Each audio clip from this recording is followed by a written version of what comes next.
Hola familia, amigos, qué gusto saludarles una vez más. Esperamos hayan tenido una excelente semana, que la paz de nuestro Dios continúe guardando sus corazones y sus pensamientos en la persona de Cristo.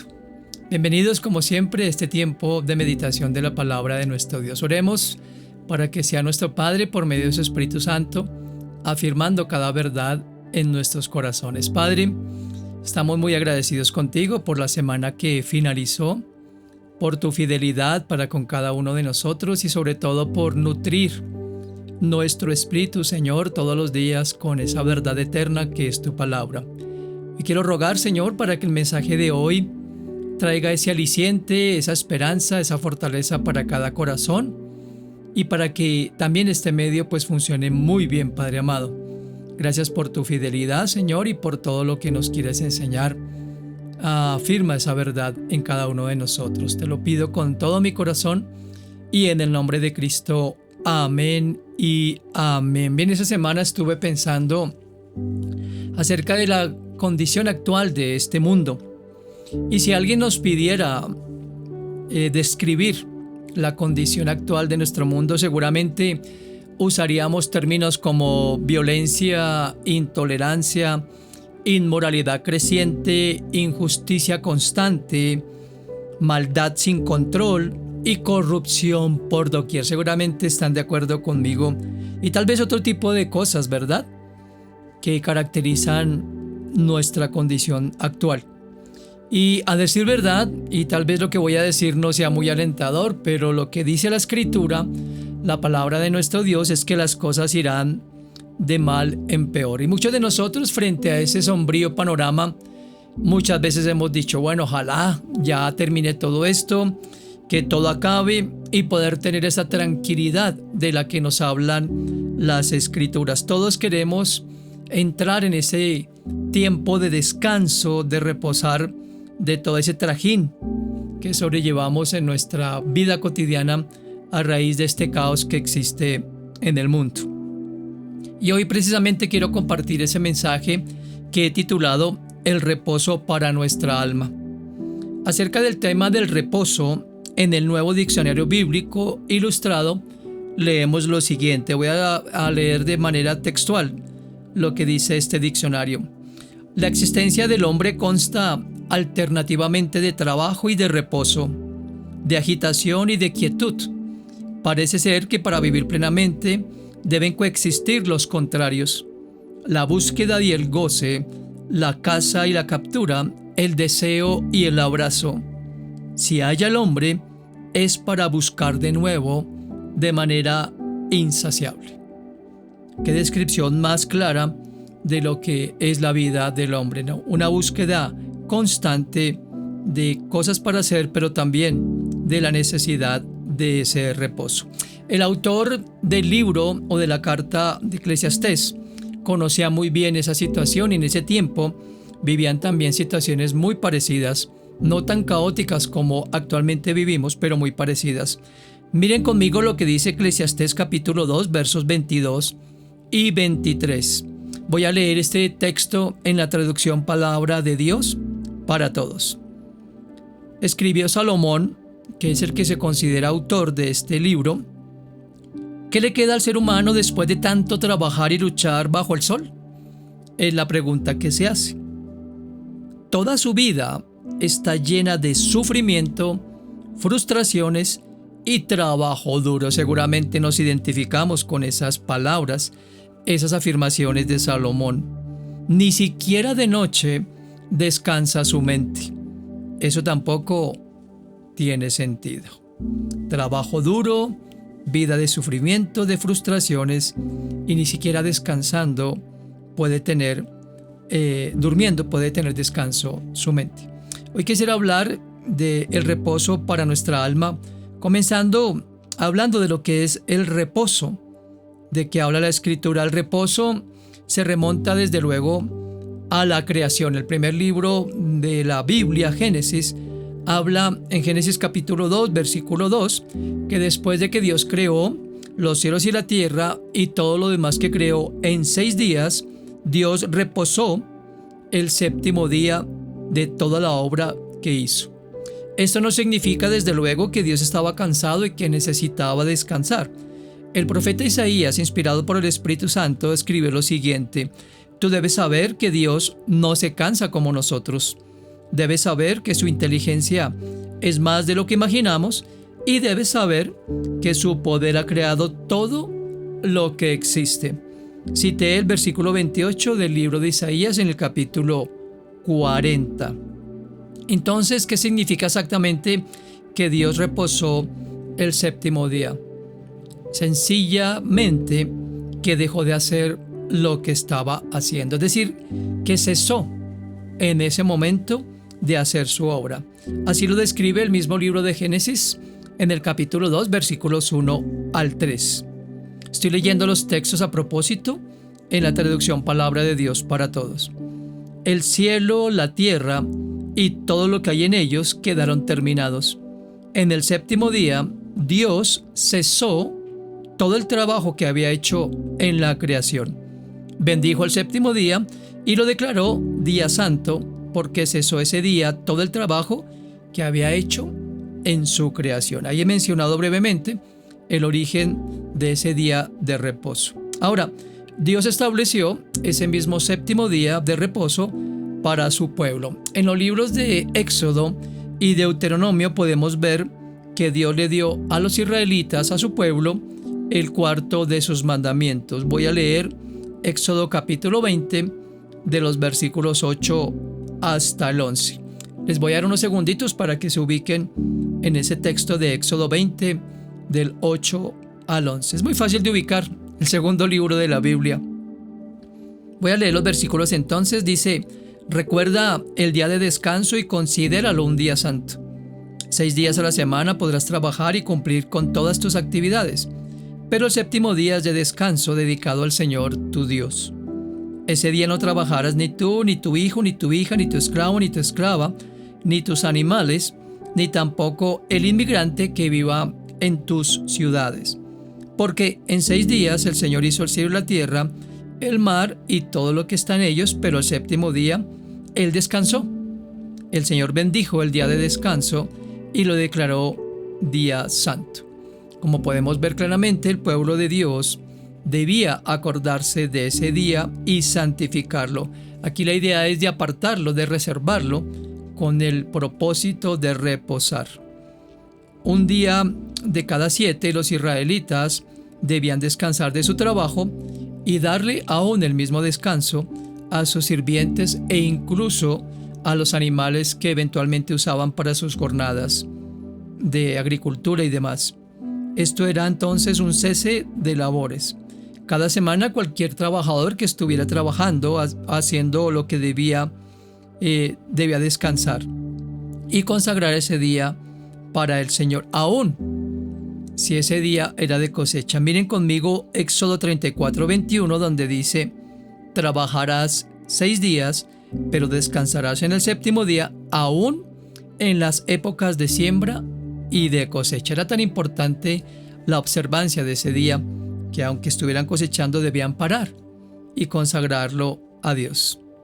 En tercer lugar, el tercer aspecto de esta enseñanza es que el reposo llegó a significar para Israel el fin de su peregrinación, la libertad de la guerra y establecimiento en la tierra que Dios había jurado que les entregaría. Voy a leer lo que está en Deuteronomio capítulo 12 versículos 9 y 10.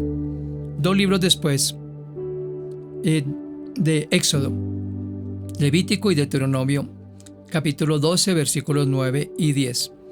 Ustedes todavía no han llegado al sitio de descanso y a la tierra que el Señor su Dios les da.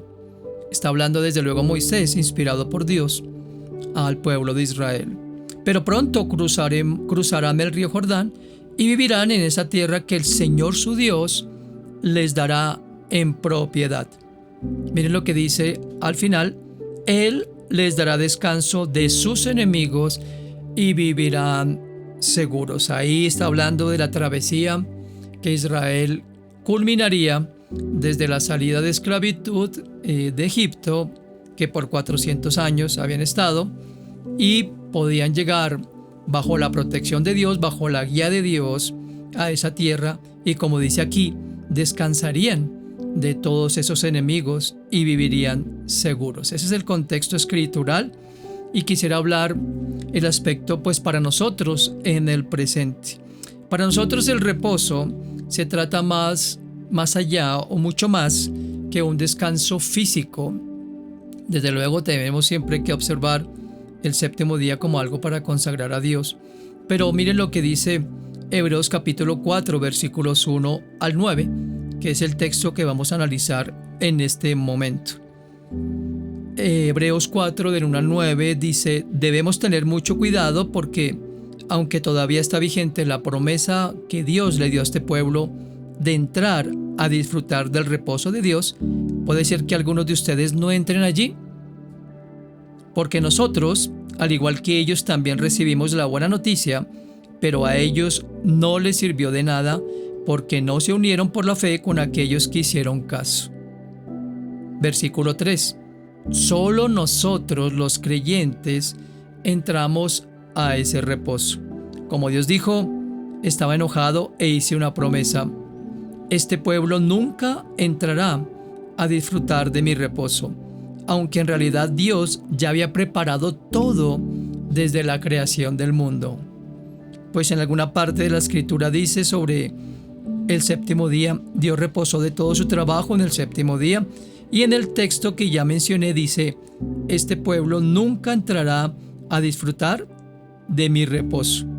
Es verdad que todavía faltan, me perdí por acá. Falta que algunos entren a disfrutar del reposo de Dios, pero los primeros que escucharon la buena noticia no entraron porque no obedecieron. Entonces Dios planeó otro día aparte, un nuevo día. Noten lo que dice la escritura: hoy. Y habló de ese día mucho tiempo después por medio de David, en el texto ya mencionado. Si escuchan hoy la voz de Dios, no se opongan como antes. Porque si Josué les hubiera dado el reposo que Dios prometió, el texto no hablaría de otro día, hoy. Esto nos demuestra que todavía está por llegar otro día de reposo para el pueblo de Dios. Noten esta línea de pensamiento. Noten ese hilo conductor que estamos estudiando al principio. Era un día, luego era un descansar y un reposo de todo ese éxodo, literalmente como se llama el libro, del pueblo que iba a llegar a posesionarse en la tierra que Dios había prometido, como lo leí hace un momentico, y liberados de la opresión de cualquier enemigo. Pero aquí en Hebreos está hablando y haciendo ese paralelismo de ese pueblo que, aunque algunos creyeron, la gran mayoría no creyeron, aunque habían escuchado todo lo que Dios había hecho a su favor y todas las promesas que Dios había cumplido, que había prometido inicialmente desde Abraham. Aquí dice claramente entonces que ese día para nosotros es hoy. ¿Por qué habla de hoy? Porque precisamente el reposo no tiene que ver exactamente con un día, con una condición de tranquilidad, por decirlo así, sino de mirar hacia el futuro. Por eso, repito, el versículo 11 de capítulo 9 dice que todavía está por llegar otro día de reposo para el pueblo de Dios. ¿Saben? Aquí el autor nos está proyectando hacia el futuro, cuando todo el pueblo de Dios va a encontrar o vamos a encontrar un descanso celestial. El cielo será un lugar de profunda satisfacción para ustedes y para mí, de una alegría real y de verdadera bendición. Esto es hermoso, porque como lo leí en la introducción, vivimos tiempos supremamente complicados, difíciles, donde cada vez hay menor temor de Dios, donde cada vez hay más opresión. Ya comenzó en muchas partes del mundo la persecución para los hijos de Dios. Ya comenzó a, como dicen muchos predicadores, a andar ese reloj que asegura o que nos indica que está próxima la venida de nuestro Salvador. Nosotros como hijos de Dios tenemos reposo en varios sentidos. En primer lugar, de esa condenación que obviamente teníamos a causa de nuestro pecado y de ser enemigos de Dios. Nosotros llegamos a tener el reposo en nuestro corazón cuando entendimos que Jesucristo vino a liberarnos de esa esclavitud de la cual estábamos antes obviamente sujetos o más bien oprimidos, y a darnos libertad por medio de su sacrificio en la cruz. Y aquí este autor a la epístola a los Hebreos nos hace esa recordación. Hay un día que es hoy para poder entrar. ¿Sabes? No solamente por la situación que mencioné al comienzo, en la cual se encuentra el mundo, no tanto o en parte por las injusticias que están imperando y porque cada vez de verdad vemos una sociedad más, pero más extraviada y totalmente absorta de las verdades de Dios. Nosotros ya tenemos la bendición del perdón de los pecados, como lo acabo de decir, pero tenemos esa promesa de la que aquí el autor de Hebreos nos está hablando. Y esa visión la tuvo el profeta Isaías. Esto me encanta porque Isaías escribe 600 años antes de Cristo esta visión que Dios por medio de su Espíritu Santo le da. Acompáñenme por favor al libro de Isaías capítulo 65 versículos 17 al 19. Isaías 65 17 al 19. Es impresionante esto y son de esas profecías que debemos guardar en nuestro corazón. Nosotros como hijos de Dios, hijas de Dios, que aguardamos con anhelo esa venida. Dice, porque fíjense, hablando Dios desde luego a nosotros y en ese contexto pues a Israel, fíjense, yo voy a crear nuevos cielos y nueva tierra. Las cosas de antes se olvidarán, no habrá recuerdo de ellas. Más bien alégrense y estén felices siempre por lo que yo estoy creando. Miren, estoy creando a la Jerusalén feliz y a su pueblo contento. Me alegraré de Jerusalén y estaré feliz con mi pueblo. Ya no se oirán más llantos ni voces de angustia. Qué palabra tan hermosa, y yo me ponía en el lugar de los que escucharon en ese tiempo la profecía de Isaías 600 años antes de Cristo, ese remanente de Israel escuchando estas verdades. Ellos vivían, ustedes muy bien saben por el contexto histórico del pueblo de Israel, vivían en ese continuo trasegar, en esa continua lucha por mantenerse en su tierra. Israel sigue luchando hoy contra sus enemigos, el pueblo de Dios. Pero Dios lo ha protegido, lo ha guardado, y esta profecía apunta desde luego para el final de los tiempos, que Juan asimismo vio en esa visión maravillosa que tuvo de los cielos nuevos y la tierra nueva que aquí Isaías está profetizando, inspirado por el Espíritu Santo. Lo que está diciendo aquí entonces el profeta al pueblo de Israel en el contexto, y a nosotros también, es que debemos estar tranquilos, porque toda esta convulsión tan difícil, toda esta coyuntura que vivimos a nivel mundial, con la economía caída, con la lucha entre las naciones, con ese deseo que tienen todos los gobernantes de dominar, y con todas las profecías que apuntan hacia ese caos mundial donde se unirán las naciones y tendrán un solo interlocutor, que es el que es conocido como el anticristo, y traerá una paz entre comillas que no es la que esperamos y que Jesucristo vino a dar, precisamente para unificar todas las cosas y tener dominio sobre la gente. ¿De qué manera? Pues por medio de la economía, haciéndoles creer que ellos solucionarán los problemas de desigualdad social, y que vino, entre comillas, ese Salvador a solucionar todas las cosas que el mundo está esperando.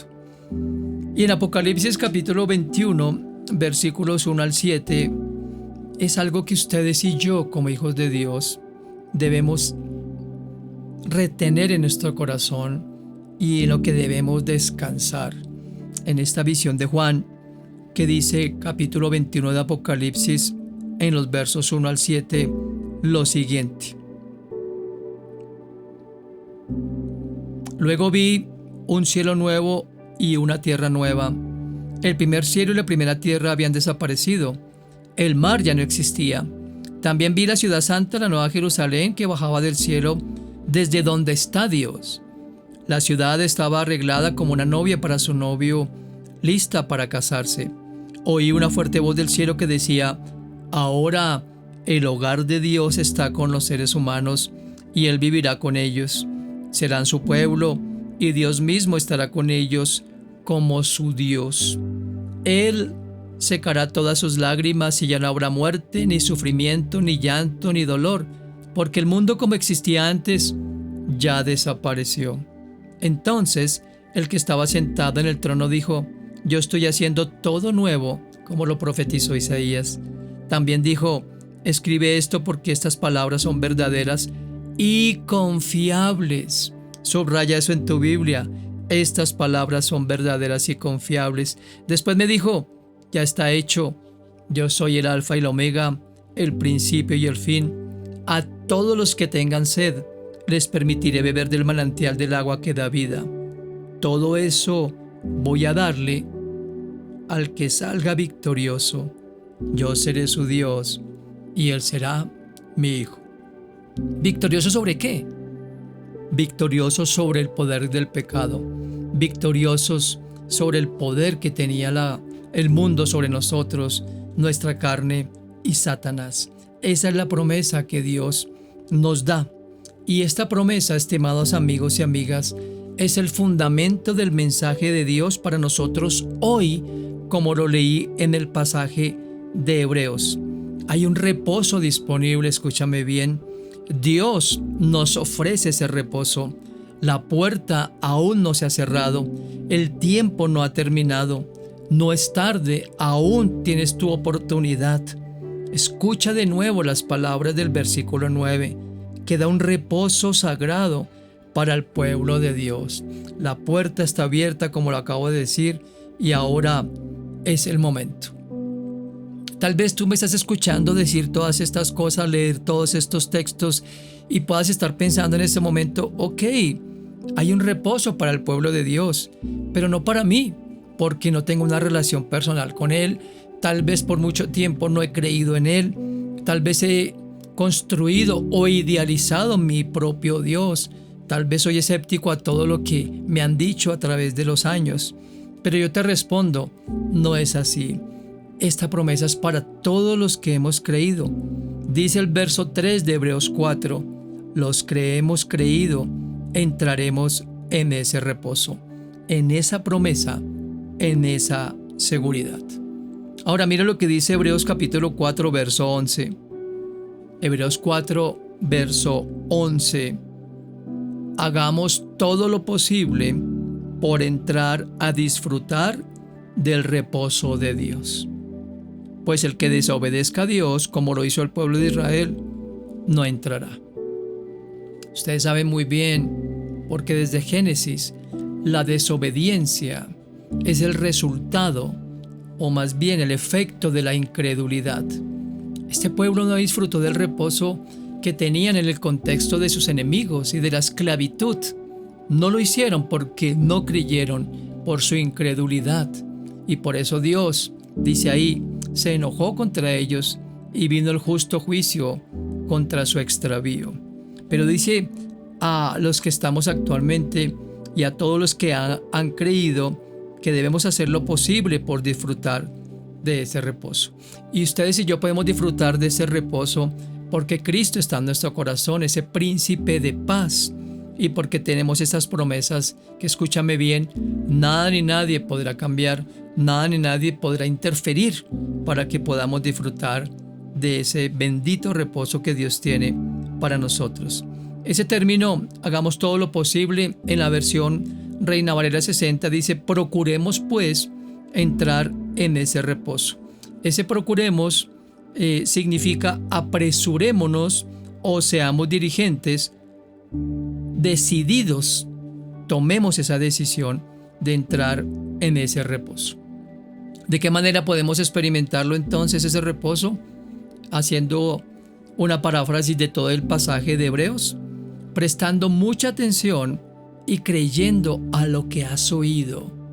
Escúchame, es importante dar credibilidad credibilidad a todo lo que Dios nos dice por medio de su palabra. En segundo lugar, no endureciendo el corazón, porque eso nos llevará a la incredulidad, como le pasó a Israel. En tercer lugar, considerando a Jesús y solamente a Jesús como el autor de la salvación. Siempre lo he dicho, ni a ti ni a mí, ni a nadie en este mundo nos puede salvar la profesión de religión alguna, de movimiento alguno, sino de Cristo, el Hijo de Dios, el autor y consumador de la fe, y quien murió por nuestros pecados.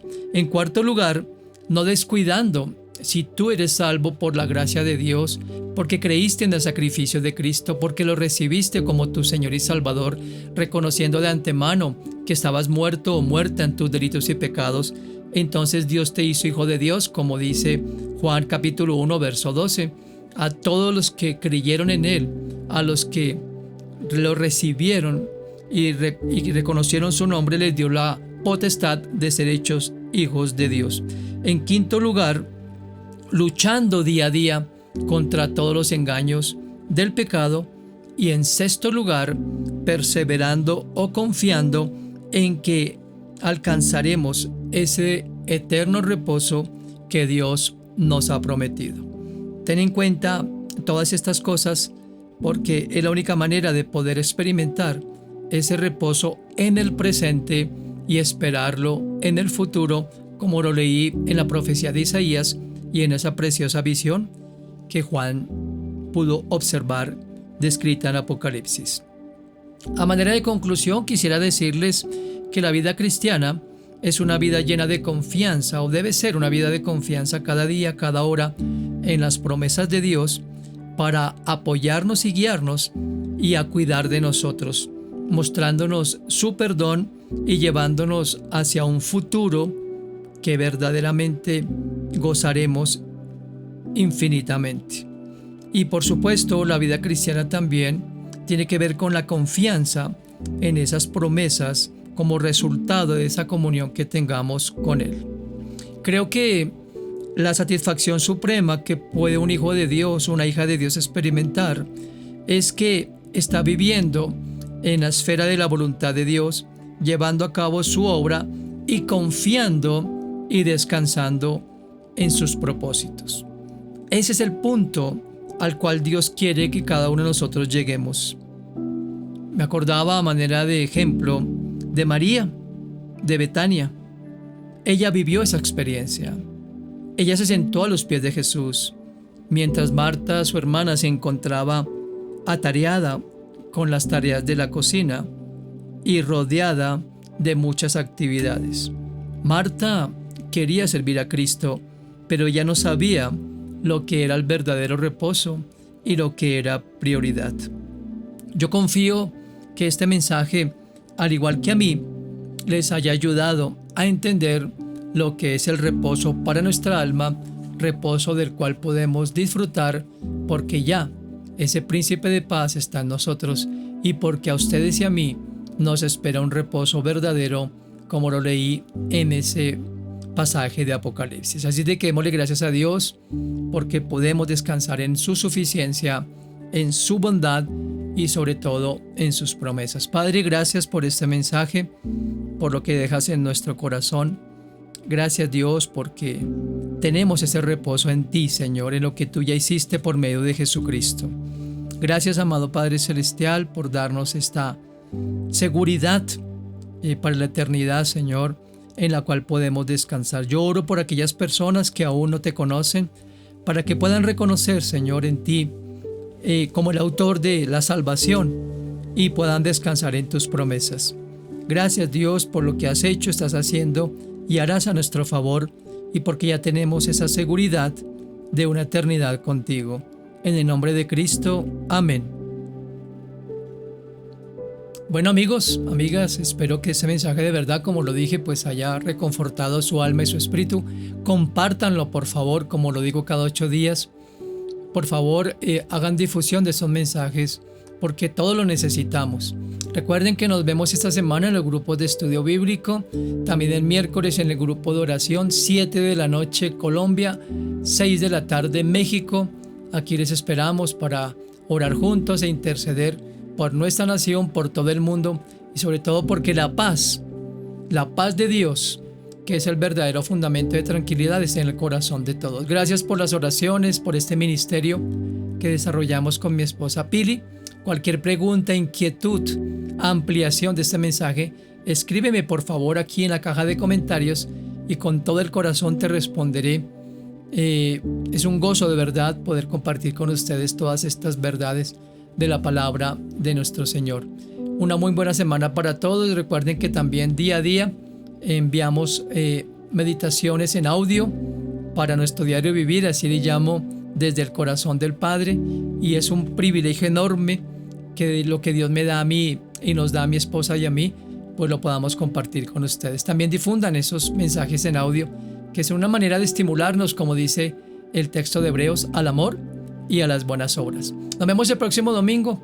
Tengan un lindo día, compartan con sus familias, con sus amigos, amigas, y por favor, seamos luz en medio de esta generación y de este mundo tan lleno de oscuridad. Hasta pronto, les amamos y están en nuestro corazón y en nuestras oraciones.